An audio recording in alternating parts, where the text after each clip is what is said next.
Hey, welcome to another episode of the Compliance Guy. This is the Monday Coding and Compliance Roundtable.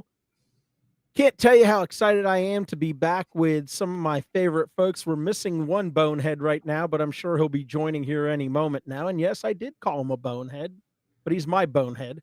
So, Scott Kraft, wherever you are, we're waiting on you.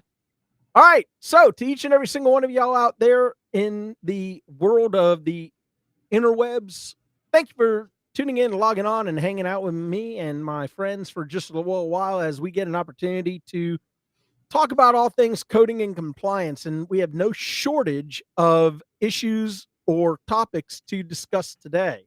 I know our folks that are joining me are actively engaged in performing audits for clients around the country. Some have just actually returned from trips.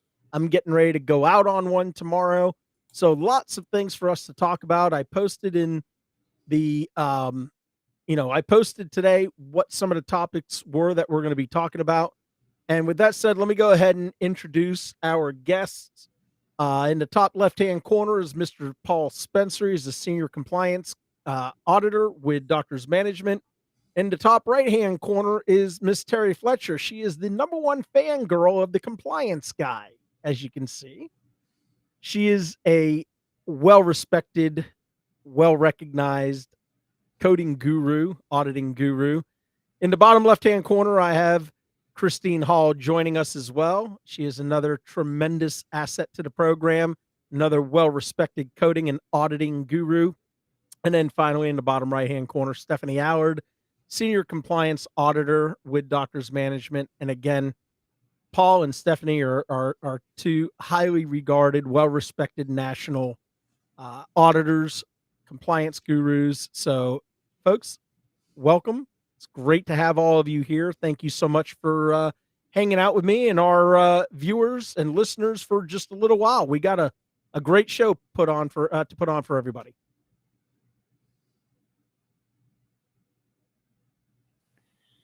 We do. Okay. We're excited to be here. So let's get I was started. Gonna say, I know. Sean's like, hello. I was going to say all of this Crickets. excitement.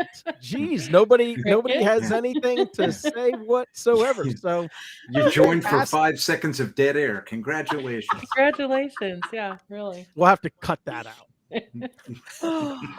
Well, since this is the compliance roundtable, how about if we start with and just jump right into Let's do it. Compliance manuals and the fact that it's not optional. Yeah, And let's go ahead and jump into this. I laugh at that, Sean, and everybody on the call, and I'm sure even Paul and Stephanie are just shaking their head, going, "I know." It back in what was it, 8-9 years ago? It was strongly suggested by Medicare that everyone have a compliance manual, and that's all you really found. This is what we recommend. It's voluntary, but then the OIG came out and said it's required if you provide services to a government entity, so such as Medicare and Medicaid, and it's right on the OIG website. It's required. It's not a guideline. It's not a suggestion. It's not, well, if you feel like it, why don't you go ahead and do that? But the reason that we're even talking about it today is I know I've run up against some problems, and I'm going to throw that out to my fellow experts here. But you have to have something where if there's non-compliance in your practice, what is the corrective action? What is the training for that physician or the education, just kind of like a TPE audit? And where do you go from there? And what I'm finding is that a lot of when I ask that question, when I find the non-compliance, I get a lot of practices saying, well, we don't really want to tell that physician they're having a problem. I'm like, what are you talking about? Well, that's actually our compliance officer, or you can't even say it with I can't even say it without a straight face. I know. I mean, you've seen that, Christine, right? It's like the worst compliant physician is like the compliance officer. You're like, oh, face plant. Over the weekend, I was presenting in Louisville, and I was talking to a group there, and I said something about compliance, and she says, yeah, we don't do that in our practice. We don't do that. I know, right? We don't do that. That doesn't even make sense to me. We opt to be non-compliant. That's what we like to do.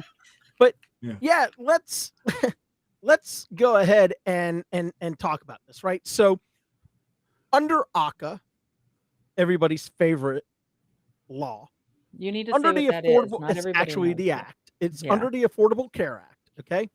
As of 2010, any physician who treats Medicare or Medicaid beneficiaries is required to have an OIG compliance program in their organization. Now, Sean, it's good that you said program, because it's not a book, it's not a plan, it's a program. It's something we're working at. that's right. That's right. I tell people all the time, compliance is a journey. It is not a destination.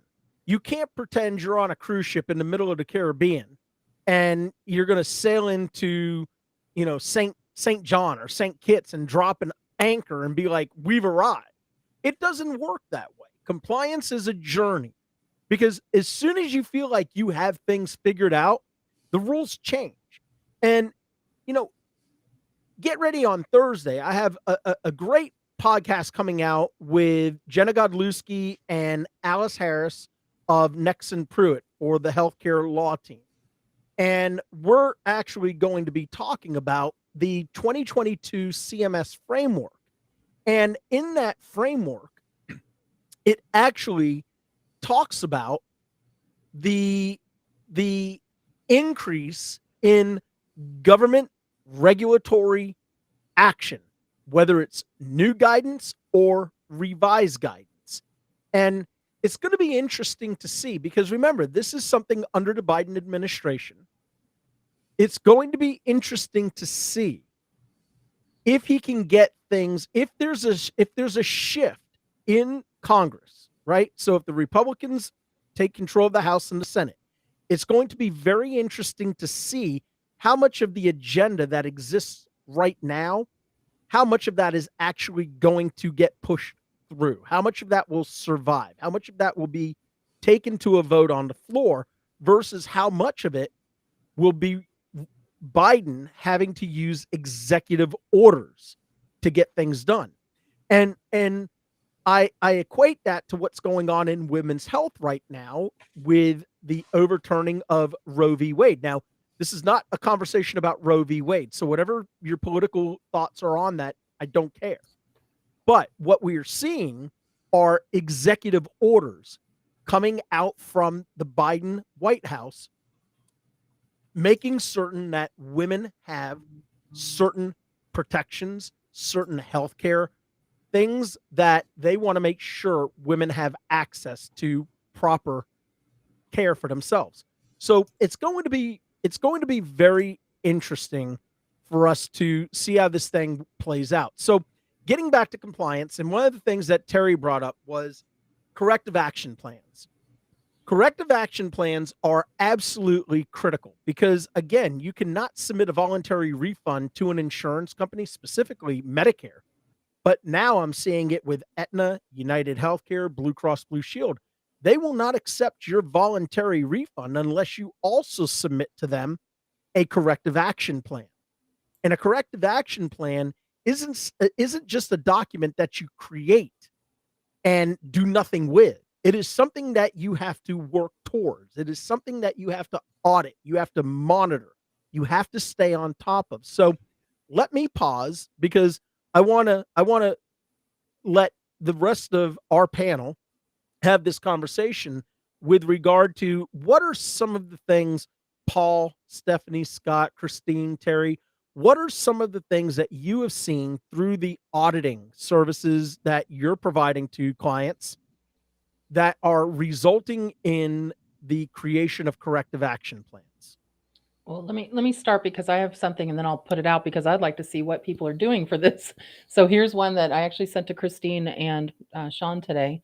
I'm in the middle of an audit and I audit for certain clients all the time. Level 5s do not leave their office unless I say it's okay, which I really appreciate that from the clients. They're just like, no, if you don't approve it, then we don't send it. So I have a particular physician on a client base that seems to think that he can bill everything under him for his nurse practitioner. Well, if he met the Institute guidelines, sure. But what he's trying to do is equate the shared visit rules in the office, which we know is incorrect because it came out on the Medicare 2022 update for shared visits, that these services are not allowed for office visits. And the reason is, and I know Christine will chime in here, is because new problems, new patients, and new issues don't fall under incident 2. And so you can't equate the shared visit or new problem scenario that comes with the shared visit in the hospital to the office. And so what I'm seeing is that an established patient, yes, they have some chronic conditions that seem to be stable and going on, but then all of a sudden there's a new problem, there's a medication adjustment, there's a new complaint, the nurse practitioner is taking care of it, and I'm like, okay, that should be billed out direct. And then I see an addendum, which is also incorrect, where it says patient seen, examined, and additional history obtained, participated in assessment and plan of care, and then the doctor writes his name under it. And he's like, I want this billed under me. I said, no, if it's a new problem, you need to now do the entire visit, because now it's not an incident 2. He goes, it's a shared visit. I'm like, okay, again, let's look at the shared visit rules. So I'm going to put it out. And I guess Christine and Scott and Paul too. I mean, you guys do corrective plans. I have a problem right now because the staff, even though I'm their consultant, doesn't want to address this physician. He's kind of scary. So they're afraid to say, well, we don't really want to tell him he can't do it. I go, well, then I'm not going to continue to audit his information, because I'm giving you information that's now potentially a legal situation. You never want to say legal if you're not an attorney. So I say compliance problem. And if he's trying to bill out these services under the guise of shared visit, which isn't allowed, there has to be a stop to that. So I said, unless this is going out directly under the nurse practitioner, I don't want to continue to see this. So I'll send it back to the panel and say, what do you do? I see mostly that providers don't understand that these are Medicare benefits we're talking about for Medicare beneficiaries. We're not talking about a global concept. And sometimes they're crossing the line between the collaboration agreement and what these specific benefits are. So education has to happen. It's got to start there. Let's carve everything and put it in its own little proper box. This is your collaboration agreement. This is incident 2, and this is split and shared. There's 3 different benefits, and these 2 boxes only work with Medicare. So I think that is the biggest challenge that we're having, is that they don't understand the requirements to perform these services this way. So that would be my first place that I would say that the corrective action plan has to be educating each of the providers on the differences, those collaboration, split shared, and incident 2, and who's playing with those rules, whose benefits are those. I say it all the time that things change. You should be able to look at your processes and constantly be putting a plan of action in place in your own practice. It's like setting goals for the practice, right? And did we achieve the goal? Great. If we didn't, then what are we doing to make the goal happen? So rather than looking at it as plan of action in a negative connotation, but look at it towards, okay, what are the goals here? And setting those in place. We do that with ourselves personally. Why wouldn't a practice or a business be setting goals for themselves? Well, No, that's Paul, a great what would you point. do? So, What yeah. would you do in this situation? Because they don't have a compliance plan. And how do you tell them, well, if you don't take care of this, this is what's going to happen? What would you say? This is to me, if I heard Yeah. correctly. Well, Yeah. First thing is, me being a Philadelphian, I would say, would you like me to talk to him? If Yes. nobody else at the practice wants to talk to him. I have no qualms about that. I mean, as arrogant as that sounds, I approach every single physician education session that I ever walk into as a learning opportunity for me as well. I'm not going to go in and pretend that I've had 10 years of medical school and understand the thought process, but at the very least, I can get the moving parts right. And first, I offer myself up as an advocate. But second, I mean, I can't tell you how many times the biggest compliance risk in the practice is the person who goes, do you know how much money I make for this organization? It's like, well, I'm painting a target on your back metaphorically as soon as I hear something like that. But it's a little bit easier for us as coming in as outside consultants to insert ourselves into the process, but it's a lot harder for people who are put on the line. But you can also share with him anecdotal evidence from the OIG of what happens from and the consequences of not listening and the consequences of not changing behavior, because there are many reams of published examples of that. Yeah. Scott, again, it doesn't matter how much or how often we talk about incident 2. It feels like there's just mass confusion. And Stephanie, I'll throw it out to you the same way. I think for me, and you tell me if I'm wrong, one of the big problems that I see is that they use the term shared service in the incident 2 guidelines to say, you got to meet the incident 2 guidelines, right? So let me get both of your thoughts on this. Go ahead, Scott, and then Stephanie, I'll come over to you. Scott, I think you're on mute, buddy. Oh, I'm here now. Thank There you. you Sorry. go. There's a couple of things I wanted to talk about with respect to incident 2. So I think, as you know, and I think that's one of the reasons that we're talking about this, virtually every audit I do that has incident 2 in it has these types of errors, right? And there's this type of need for understanding. We talked about this a little bit last week. Now, one of the things that I want to sort of hone in on a little bit is I think we've gotten to talking a little bit about it in the context of I'll describe him or her as the sort of out of control physician who is not amenable to our messaging, right? And so one of the things I talked about in an education session last week was the importance of accountability in an organization. Like, who are we deeming is responsible for all of the different functionality? Now, if the physician happens to be the owner of the practice, right, there's a little bit of a different calculus there. And sometimes if you've got a physician who's the owner of a practice and who's persistently asking you to do non-compliant things, it's time to like get that resume going and go somewhere else. But if we're talking about an employed physician, it's all of our shared accountabilities in terms of how an organization is set up, in terms of how do we manage behavior in such a way that, one, it's not appropriate for a physician to be in a session where he or she is being told, you're doing something that's not compliant, and I'm going to point you literally to the part of the manual where it says you're doing something that's not compliant, and the physician's just kind of like, well, that's the way we're going to do it, right? And I've been in some of those conversations before where if the physician isn't saying that, the physician is like, well, how do I skirt enough that this is passable, but I still just want to keep doing the same thing? And so I think when you think about organizational structure, part of this is that accountability, right? Like, if I'm an individual auditor who is, not managing anything, and I'm auditing claims, and I'm telling a physician that he or she's doing something that's functionally non-compliant to the point that it's a legal concern, and the practice administrator, the chief compliance officer, these people don't have my back. These people aren't supporting me because they're afraid of this doctor. It's like you're in, dysfunction 100 right there, right? And so I think a little bit of a different answer to that question, but I think it's important, right? Because anytime I get into these situations where it's just like this physician is out of control in some form or fashion, but he or she is an employee of the practice just like everybody else, it's kind of like, how are we getting ourselves in this situation, and how are we sort of wrestling control back of our own compliance?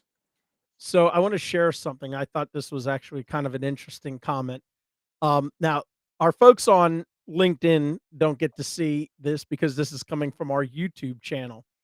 And, I, you know, I guess this can go in a lot of different directions. But Cairo Medicare said, early in my compliance career, I had a doctor try to sell tickets to his compliance audit.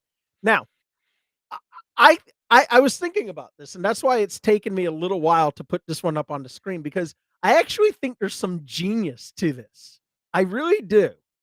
Now there's some other aspects to it that I would severely discourage a provider from having anybody outside of legal counsel or the people who are performing the audit under the direction of counsel to be engaged in any of the filings. There's this little thing called a Whistleblower Act, the KETAM. But the genius of this is the physician was trying to offset the cost of that consultant. So they figured, let's go ahead and let's sell tickets. We'll make this like the World Series of auditing or the Super Bowl of auditing. But Yeah, beyond that, you also run into a whole slew of other issues. I don't know. Let me think about one. Maybe HIPAA. So, I've been in a few of these audits where I feel like the entertainment value would certainly warrant like the selling of tickets, right? For yeah. one reason or another. It's always good to see my good friend, my chucklehead, Eric Rubenstein. Glad you're here, my friend. Yeah, I would probably buy some tickets to that event myself, hoping that I could recover the outlay from there. But I want to get back to the aspect about the corrective action plan. And Stephanie, I'm glad you were able to get back on. Please stay safe. Stephanie's in Knoxville, Tennessee, and like our good friend Christine Hall last week, who was down in Florida, she had all kinds of electrical issues going on with the lightning and the storms. Stephanie's dealing with that herself now. So stay safe, most importantly. But Stephanie, talk about corrective action plans because you work a lot with me on our clients who we manage their compliance programs for them and we build corrective action plans. So can you talk a little bit about the critical aspect of monitoring and auditing to the corrective action plan? Yes, if my phone stops dropping. So one of the things that I think is really important that clients really don't know when we get started with everything is that there's a cost to compliance. A lot of people want that, probably has to be done, but they don't want to go through the process. I work with clients for the first time and they say, is this going to save me if someone comes? The answer's no, not necessarily. And it certainly depends on what you do with the information. So when clients enter into agreements, it's important to understand that cost.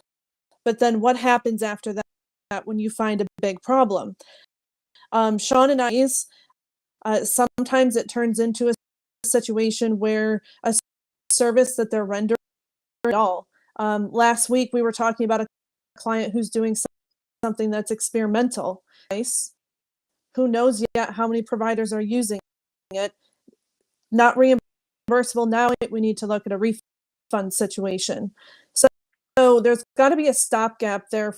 First of all, claims from going out, and then you've got to have a way to go back, look at everything, see if you do have a refund situation, and fix it going forward. And that's what Terry was talking as well about a provider like that. Sometimes clients also do coder or someone dedicated to reviewing every encounter. It's going to be important to have when you find a problem. If you have a workflow that your providers do all of their coding work unless they're very compliant and you've gone through this process quite a bit. But we work with up front, it's the first time they're jumping into coding and audit. They've got a long way to go from that point. Yeah. Sean, can I throw something out there real quick? Please go ahead, Terry. Since you're a lot in the legal realm, and I see Eric's on here too, and Scott, I'm thinking you're probably dealing with a lot of this as well. Since this is actually a rule, so an OIG rule, but I'm seeing probably, the majority of clients and potential clients that come to me don't have a compliance, as Christine put it, program, manual, anything. They don't even know, what to do, even though there's all kinds of beginnings and, things out there you can do generically to at least start it. Is the OIG or is Medicare, anybody going after physicians for this? I bring this up only because we've had a recent 25 modifier discussion and they're going after dermatologists, but they don't seem to be going after, gastroenterologists or primary care doctors who are doing minor procedures, things like that. So I'm just trying to figure out what is their criteria of who they go after for breaking rules. Yeah, let me kind of take this one and then I'm going to kick it over. So the big problem that we have in the world of regulatory compliance is the lack of enforcement. We have the regulations, we have statutes, we have laws, we have acts. These are all things that are on the books. The problem that we have is that there's been a very lax approach on the part of the government for preemptive enforcement. Now, we do see that with participation in Medicare Advantage, where they'll say, in order to be engaged with Medicare Advantage in our plan, you have to submit a copy of your compliance program for us to review it. But with Medicare OIG, you typically don't see them looking at anything tied to compliance, if you will, in the realm that we're talking about it, until after an investigation has already begun, until they're in discussions about a resolution agreement or a settlement agreement. You don't really hear anything about compliance plans or compliance policies or compliance programs or culture of compliance until you're actually in a courtroom and you have a prosecutor at, the lectern who's making an argument that how could they comply? They don't have policies and procedures. They don't have a framework. Or you have a defense counsel who stands at the, at the lectern and says, ladies and gentlemen of the jury, your honor, this practice is demonstrating a good faith effort. They have a corporate compliance program. They follow policies and procedures. The problem is the government's trying to use sub-regulatory guidance documents, which are nothing more than guidelines, to try to create a narrative to fit a potential violation that they have assumed this charged individual has committed. So that's, to me, this is why I tell people all the time, compliance, one way or the other, you're either going to pay for it up front or you're going to pay for it on the back end. And if you pay for it up in the front end, it's a lot more cost effective and it's easier to manage. But I want to throw it out to anyone on the panel. Christine, I'll throw it over to you. What do you think about these compliance plans that are for sale for $99.95 on the internet? Okay, so that, for me, that is such a pet peeve because, again, it's a generic book that no one's even actually read. You open those books up and they have policies in there that don't even apply to that specific specialty in it. They're irrational. They're not relevant. I was going to say, I live about 40 miles north of Palm Beach, Florida. Palm Beach is a big metropolitan city. Go 40 miles north. The consensus in this area is we're so small, no one ever looks at us. We're not going to put out the extra expense to have a compliance program in place or train somebody in compliance or bring in an outside compliance person because we've never been audited. We'll never be audited. That is so unreasonable. It happens to everybody. Remember last week when I said I gave you the 7 words you never say to a compliance professional, but we've always done it that way. You can also add, we're so small they'll never find us. Which is, it's such a complete and total fallacy based on the work that you and I do every day, defending practices who have problematic services that somebody's looking at and they just kick the ball down the road until it's too late. I think, so the most important 3 magic words in the exchanges of the past few minutes to me was culture of compliance, right? And I think, Sean's been in this situation before. I'm sure everybody has, right? Where you go into a practice and you're doing some sort of assessment or they've come upon some type of trouble and you ask them, I need all your existing compliance documents. You might get nothing. You might get one of these 99.95 plans. You might get something that's very perfunctory, but nobody's using it, right? It doesn't exist or live in a space. And consequently, bad actors and bad actions have seeped into the operation, right? And so, when you think about a big practice, right? So if we're talking about a big practice where there are 100 physicians or 150 physicians or even 20 physicians or 50 physicians, and you don't have a culture of compliance and structure, I think that's where you end up in some of these situations sometimes where some doctor is doing something. We've discovered it's not compliant, be it through auditing or whatever. But at this point, there's no check on this person. It gets back to the accountability I talked about before. It's how are we managing this, in terms of if I work for a company and I violate company policies, right? There's implications for that. And I think this gets kind of glossed over. And I always try to reassure the practices I work with. I'm like, I'm going to ask you for a bunch of things, and I'm reasonably sure you don't have all of them, but that's the foundation, right? And so when you think about the culture of compliance, the book, it's like you don't buy the book and put it on people. Like, you create your book based on your people and what you're looking to accomplish as an organization, and the understanding that people have different responsibilities, people have different functionalities. And so when you're in this world where you have, the one rogue physician who's doing the wrong thing, it's going to be managed in the same way as any other person who's persistently violating like company policies. And it gets you out of this notion of seeing dollar signs and saying like, well, do you know how much I bring in? Because if somebody's having that conversation and they're not compliant, right? It's kind of like fool's gold, right? Once you're in that conversation where you're like, well, how are we keeping it? You've already kind of lost the plot a little bit, I think. And so you raise a great point there, right, Scott? So I'll tell you another place where this becomes very interesting. When you have a group where they decide they can no longer work together for whatever the reason, right? Either they believe one or two of the doctors in the group are bad actors, or, it's a relationship that's just not sustainable. And you wind up having one physician who gets targeted as part of an audit, and they have a high or sustained error rate that the insurance company figures out.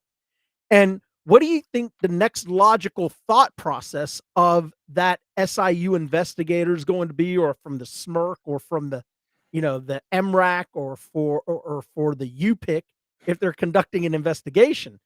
It's like, Stephanie, as long as we're here. yeah, Stephanie, what do you think about that? What are they going to do next? Yeah, well, it then becomes the question of what else is happening, right? Years ago too, where a practice was looking to part ways with a physician, they find issues with his particular billing, but then they wanted an overall audit done on kind of that pulse check, and we find a lot of other issues, and then they really didn't want to talk about and feel they were as non-compliant due to the other guy truly being it's really compliance across the board. It's not just one individual. I think this is such, this is from one of our LinkedIn viewers right now. And, I hear this all the time. Terry, Christine, I'm sure you ladies hear this as well. I know, Scott, Stephanie, and Paul here because they work with me. So they see this stuff on a regular basis. But, look at this one. And the whole comment is basically, the manager of the organization basically said, yeah, we did away with our compliance department because we grew too fast. Holy cow. Are you kidding me? Growth means we need to have a compliance plan that's scalable. So as we get larger, we can adapt to it. Right. That's Christine. like saying you did away with the pastrami sandwich because we ran out of pastrami. That's just silly. That's just silly. I mean, I don't. Oh my goodness. Or for Paul Spencer, they ran out of the filling, so they did away with tasty cakes, right, Paul? Yeah. Or there are no more ribeyes. Yeah, no more ribeyes. Cheesesteaks are canceled.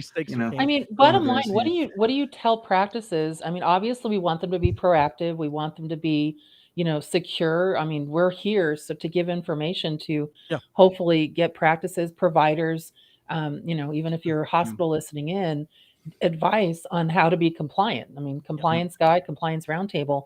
What is the first step to at least start your compliance program so you don't run into these issues? What would everybody suggest there? One question. You look them right in the eye and you ask, I see that you're doing very well on the revenue side. Would you like that revenue to be temporary or permanent? Money.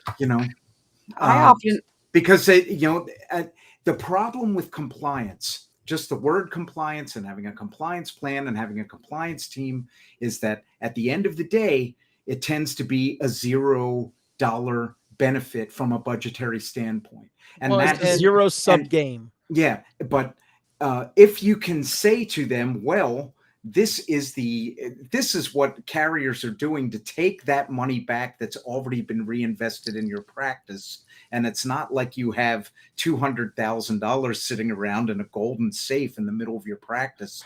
Do you want that money? Do you want to say goodbye to an exam room? Do you want to say goodbye to 3 employees? What are you willing to sacrifice to not have a compliance plan? One of the starting off conversations I have sometimes in my reviews with physicians is, look, you doctor, you're responsible for everything that I find.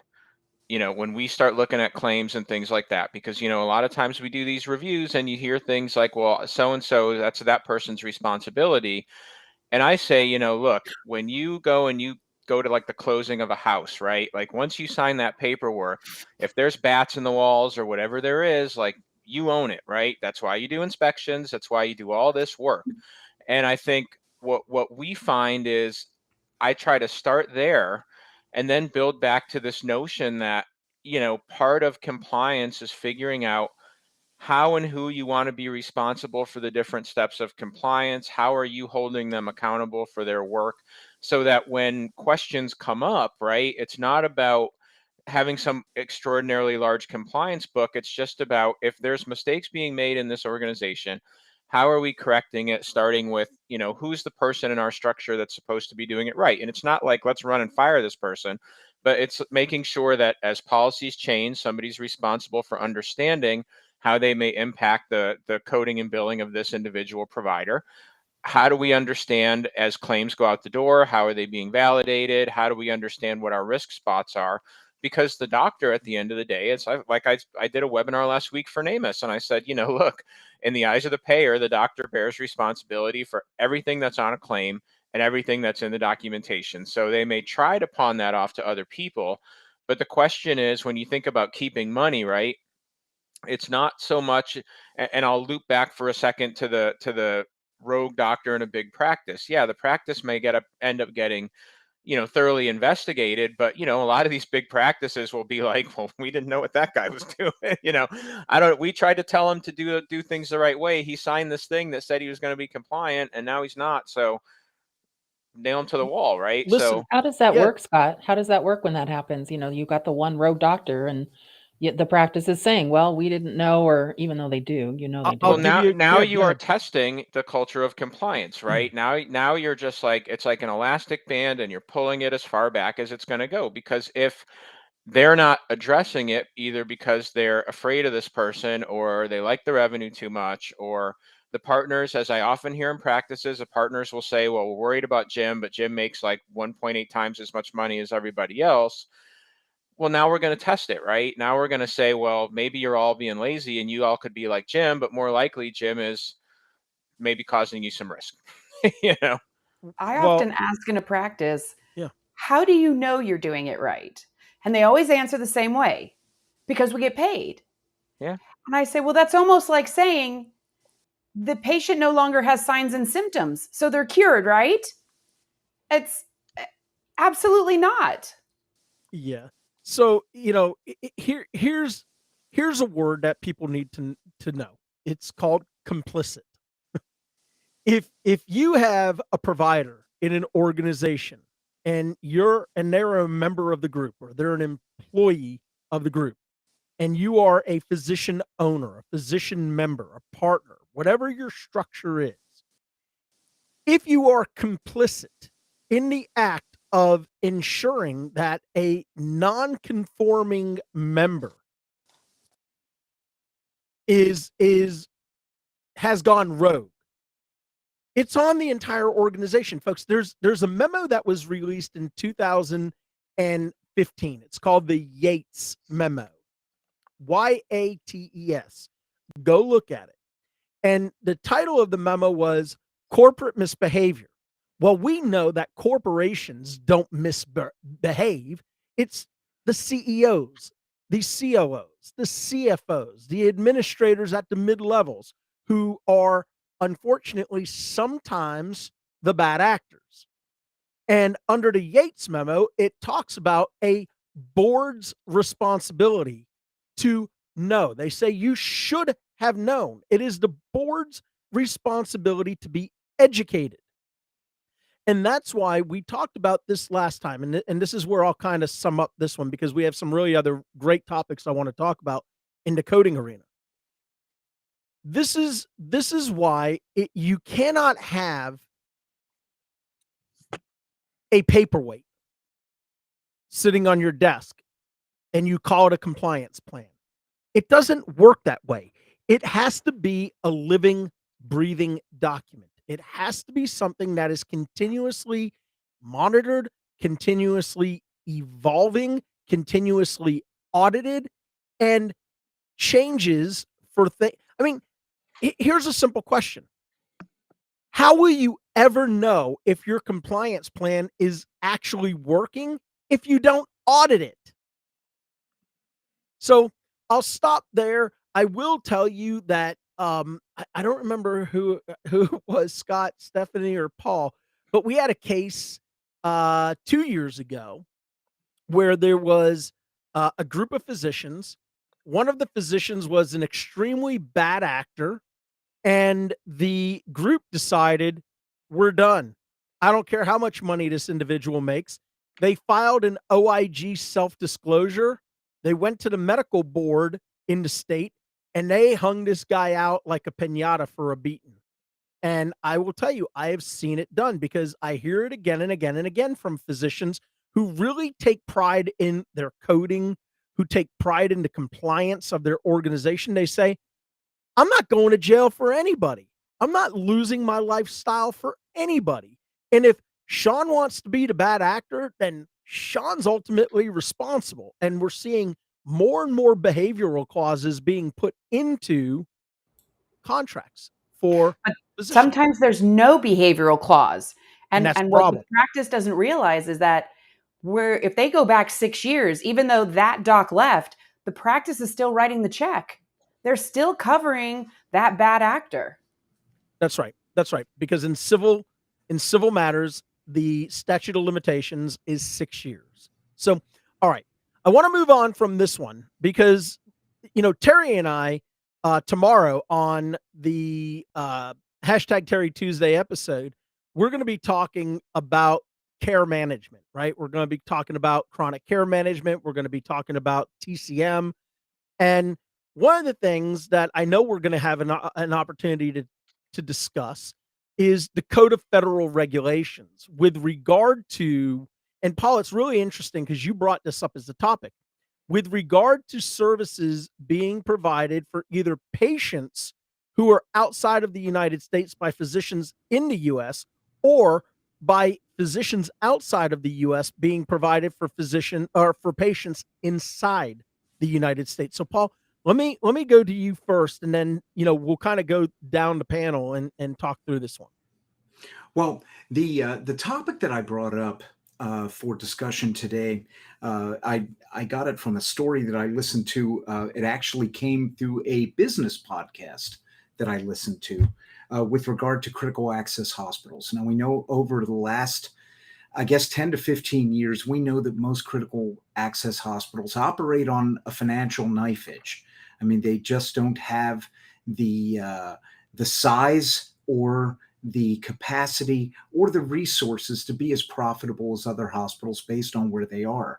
A Becker's Hospital Review study in early May said that there are over 800 hospitals in jeopardy of closing, with 40% of those in the rural area. And I know in your state of Georgia, they really got pounded, where they had to start a spoke and hub process in order to get bigger hospitals in there. That's right. So what critical access hospitals have been doing is they've been looking for other sources of revenue.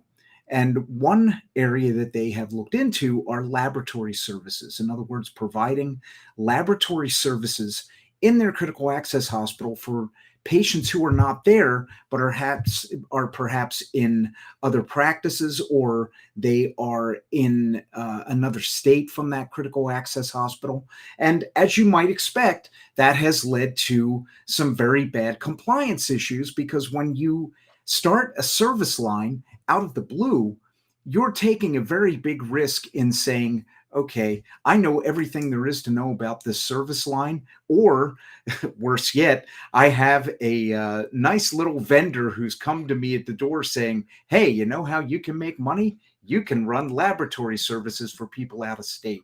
And it's turned out that the actual dollars that they've had to pay back was much more than they ever would have realized running these laboratory services. Well, and to your point, the reason why they're having to give back more money than what they actually collected on it is because of the civil monetary penalties law. So if you get investigated by the Office of Inspector General, it's automatically double damages. It's 2 times the amount unlawfully claimed, up to treble damages if you really want to tick off the OIG. You know, Eric Rubenstein, if you're still on here, you can opine on this. You and I handled a matter on behalf of a client with Robert Lyles, and the response from the OSIG litigator was, listen, guys, if I really wanted to, I could push this for 3 times the amount. So I'm being pretty generous right now with only asking for double damages. Folks have to be aware of this stuff. And again, you know, here's what I will tell you. One of the things that we have put into place at every client that we manage their compliance programs, we've put in place something called a vendor validation program. And what that does is, before they can do business with that vendor at a practice level, at an organizational level, we vet them. They go through all the criminal background checks. They go through all of the exclusion screen checks. And then we look at what guidance they are actually publishing. We look at what coding guidance, because a lot of these companies love to give coding guidance, but they don't cite CMS. What you'll see is a little asterisk, but you got to have your magnifier on, like, 40 by 50 to be able to read it. And it says something to the effect of, this is purely for reference guidance only, does not mean you'll actually get paid. Folks, listen to me. We last year went through, Stephanie, you and I, we went through a huge situation with a provider group in Pennsylvania utilizing services that were considered to be investigational and or experimental, along with injections for vitamins, which were not covered by the payers. And what did the carrier do?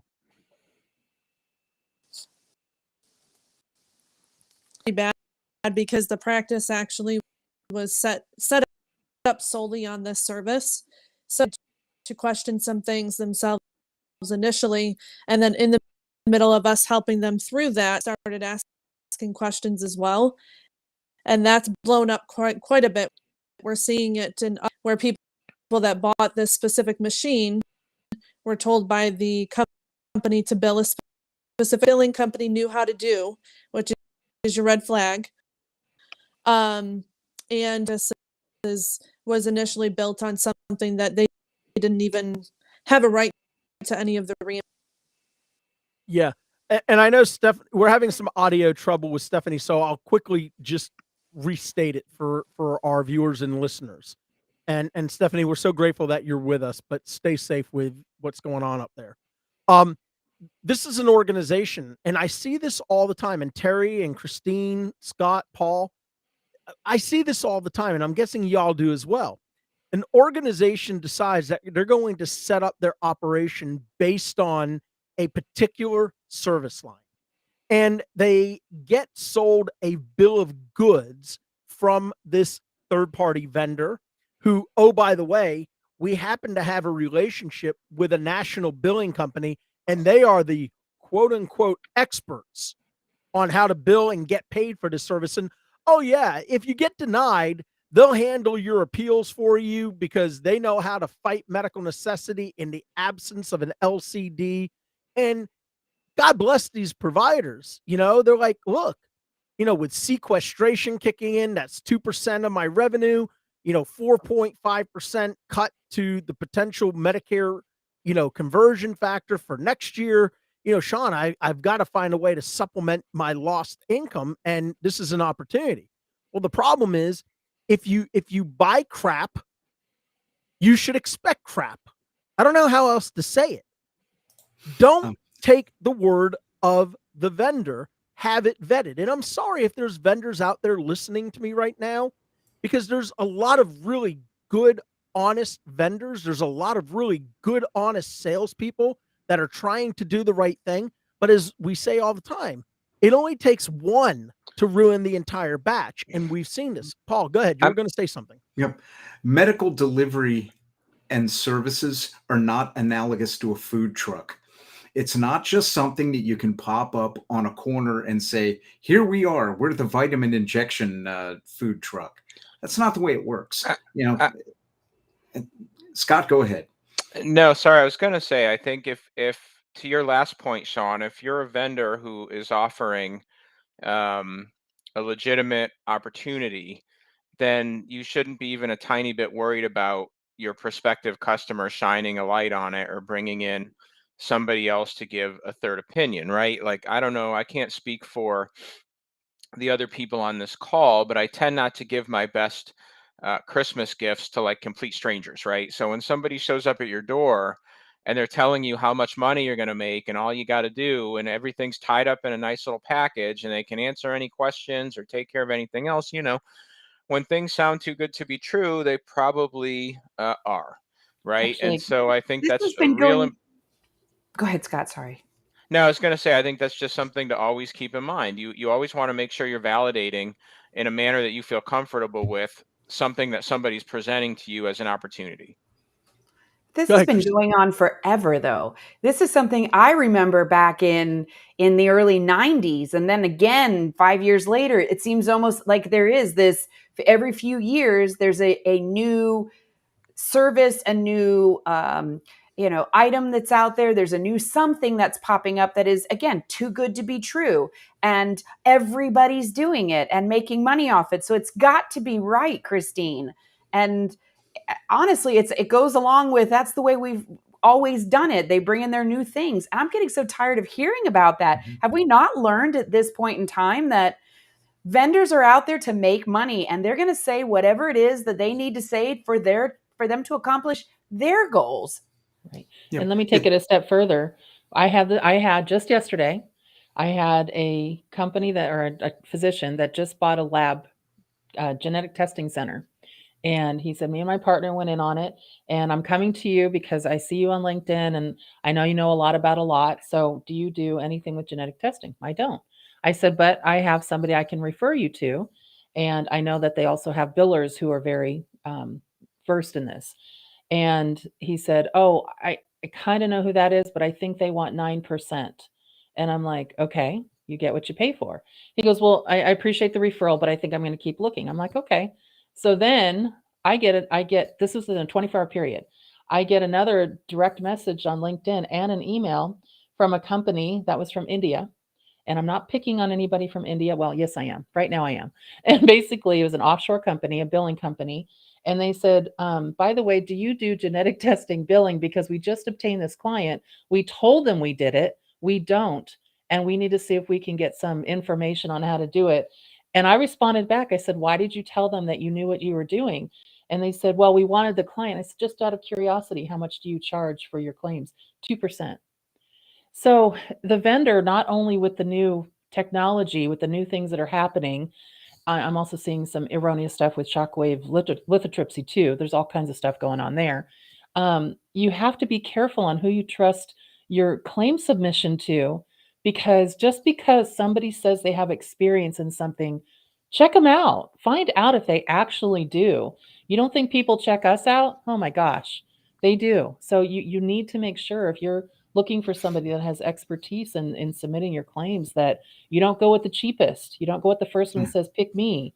You have to go with the person or with the company that really knows what they're doing. And again, be careful with offshore. That's all I'm saying. So being an insomniac, part of my world is infomercials. People just trying to sell you the latest piece of junk for like just 4 easy payments of $49.99. And I'll just frame it this way. The last time you went fishing, how many people around you had the Ronco pocket fisherman and were using it successfully to catch fish? The Ronco. Yeah, it's the exact same thing. I Oh. mean, there's always going to be somebody knocking on your door saying that they have a better mousetrap. That's fine, but as we've learned in looking at the LCD process for Medicare and how many years sometimes it takes to build out an LCD, Yes. follow the guidance, don't follow the vendor. Yeah. Do you guys get the thing about when they create new codes under new technology and all of a sudden they realize that nobody's paying for them, or they're only allowing a tiny little bit compared to when they build unlisted, they were getting, $800-900, and now they're like, wait, Terry, now we're only allowed to get nothing, or we have to price it like a $85 thing. What do we do with that?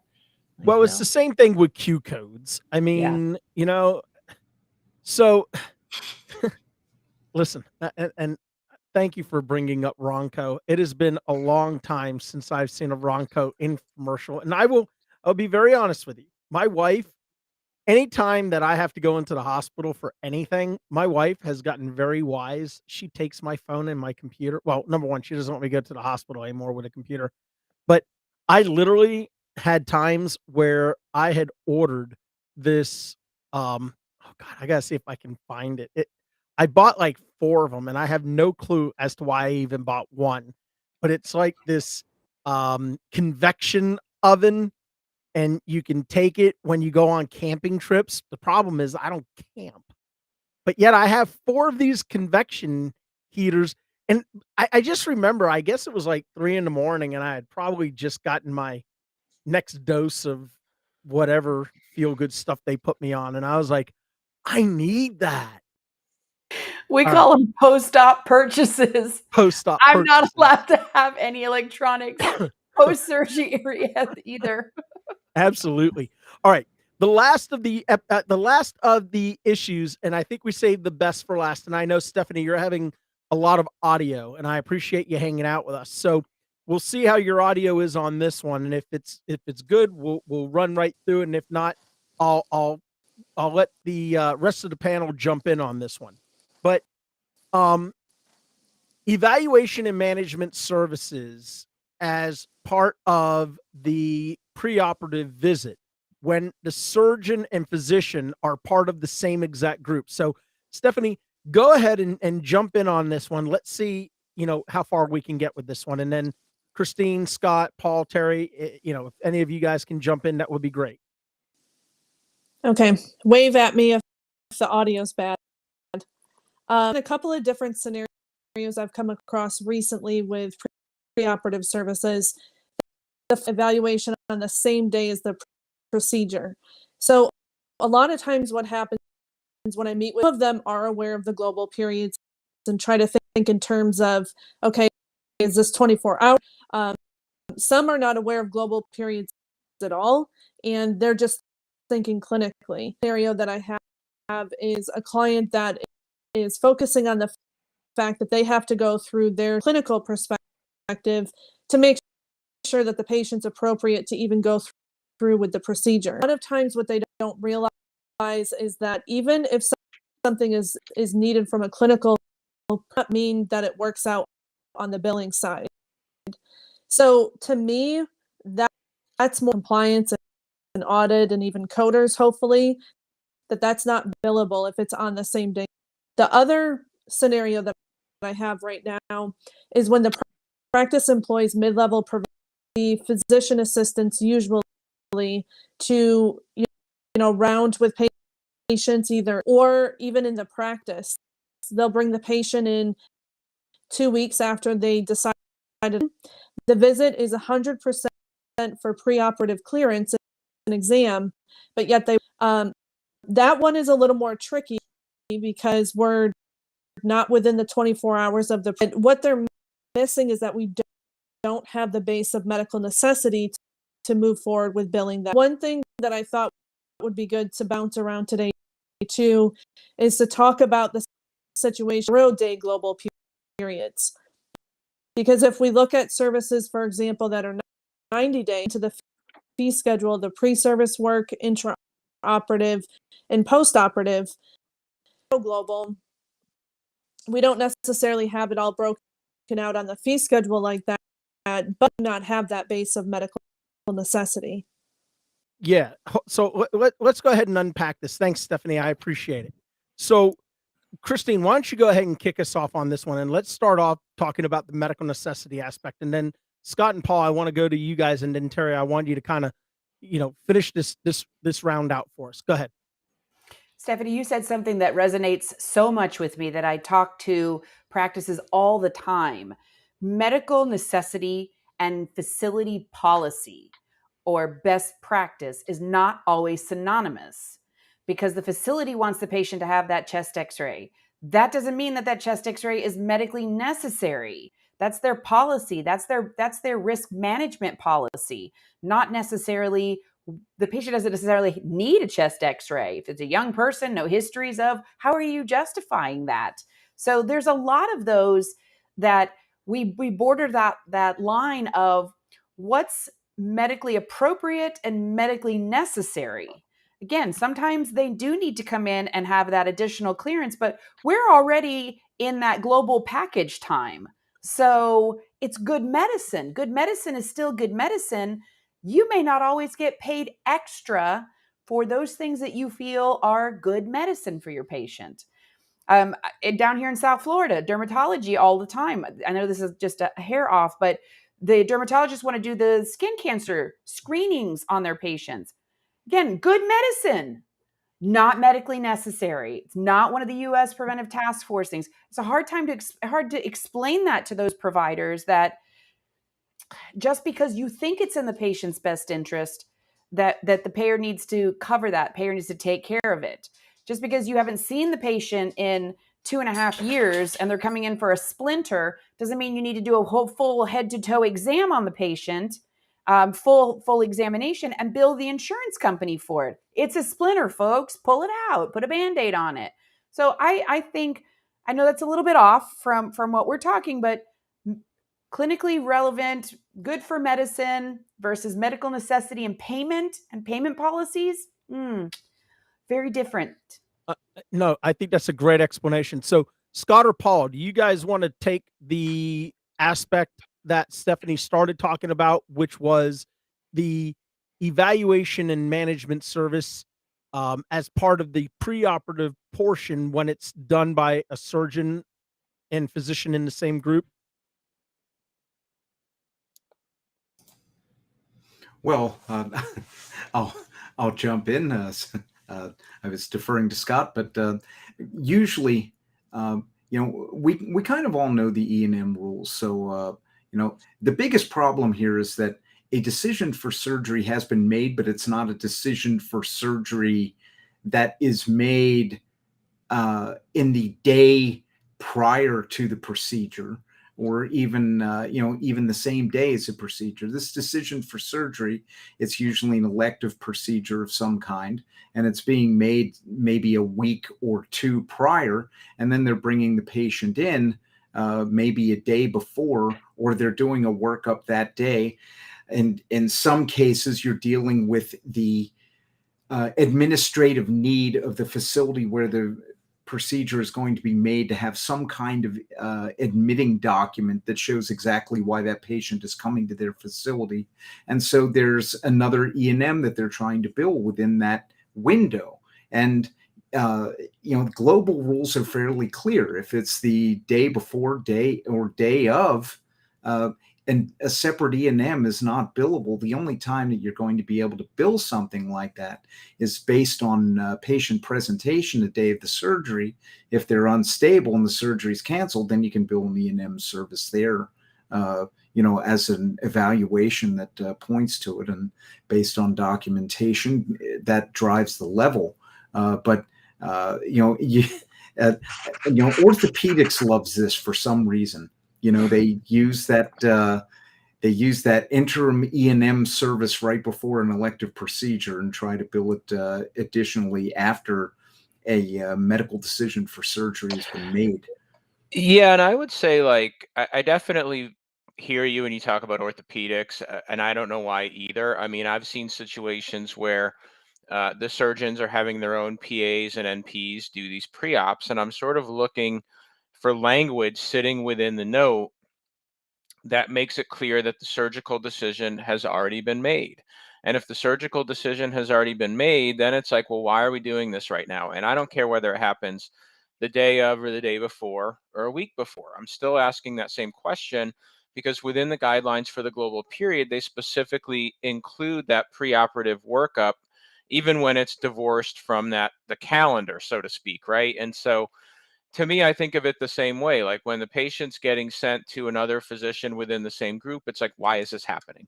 And there's judgment calls around that, and there's policy discussions to be had with respect to risk and what's part of the patient's clinical history that is separate from, quote, facility policy. Like I'm not about facility policy really at all, right? And you know, I've even said on some of my reviews, it's like the Blue Cross doesn't consider themselves obligated to pay for facility policy, right? They're going to pay for medical need. And look, it's great that this is the facility policy. And I'm sure, you know, if you want to look at it from a facility policy perspective, if you feel like you have to check off this box here, either the facility can pay for that work, or then the facility can take solace in the fact that some money's being spent on the front end that they feel will alleviate problems for them, at least on the back end. But you know, for me, I'm always looking for that language in the note where, you know, my spidey sense will say, well, why is this visit happening? It feels like this surgery decision was already made, and I'm going to go back and validate that. And then I'm going to say, well, why is this visit? What's the point? Yeah. Great explanation. All right. Go ahead, Stephanie. One more thing. This is for Terry. So Terry, I get the often from clients, especially when it's PAs that are doing this type of service, they get this not being seen. So, you know, do you have any guidance that because we don't have a CPT code for pre-op like we do for post-op? I didn't get the first part of that, but let me kind of comment on it because I think I'll probably answer your question. So one of the things, and Scott mentioned it, is that a lot of the providers say, well, I'm just going to have my nurse practitioner, my PA, do the pre-op. So in their mind, they're thinking they're a lesser staff. And so they're saying, so since they're not the doctor, we're going to go ahead and let the PA do the pre-op. And I'm like, okay, so where's the PA pre-op code? It's the same code as what you would be submitting if you were doing an E&M service. The second thing is I try to tell the doctor, not everybody is a one size fits all. And so are there exceptions to the rule on pre-ops? Yes. But again, let's say anticoagulant patient, obviously they have to be adjusted off their medication for blood thinners before you go cutting into a patient. But that doesn't mean an orthopedic surgeon is managing those problems. That means they're probably going to send them over to their cardiologist or primary care physician to do the pre-op. And that would be medically indicated. But the last thing, and maybe Stephanie, this answers your question because you cut out on the first part. And I'm finding this a lot, and Scott probably sees this too. I'm sure Christine does too. So the doctors know, they do know some of the day of or day before for pre-op. So they say, well, we'll do it 2 days out, or well, maybe we'll do it a week out. And they'll say, so that they think they've covered their butts on this. And you haven't. Talk about trying to go back to giving an argument for not only best practices, but please don't manipulate the time periods so that you can get paid. Somebody eventually will, it's not if you get an audit, it's when. Somebody will eventually question this, and one of them is the patient. Yeah. If they're paying an out-of-pocket for this service, they're going to say, why did I do that when all I did is come in and you signed my form, you gave me my prescriptions for aftercare, said, if you know, you might need home health, here it is. And that was it. I didn't even put a gown on. That's not a medically indicated, medically necessary office visit. So And under don't a pre-op forget, policy. yeah, that's such a great point, and I'm gonna end it here, Terry. That was such a great point. Many of the insurance companies, if you go out and read the coding guidance, right, for a preoperative evaluation prior to surgery, they will, in addition to review of the surgical note, they will also request the evaluation and management service prior to that surgery to see if you tried to circumvent the system by getting it prior to whether it's a day before, 2 days before, or 7 days before. Because if it's all related, it's all going to be tied into that surgical procedure. And again, folks, don't try to get cute with this stuff. Stay to what the coding guidelines are. Follow the rules of the insurance companies, because these are the ones who process your claims. These are the ones who are responsible for the adjudication when you appeal them. All right. That's going to bring us to the end of this episode.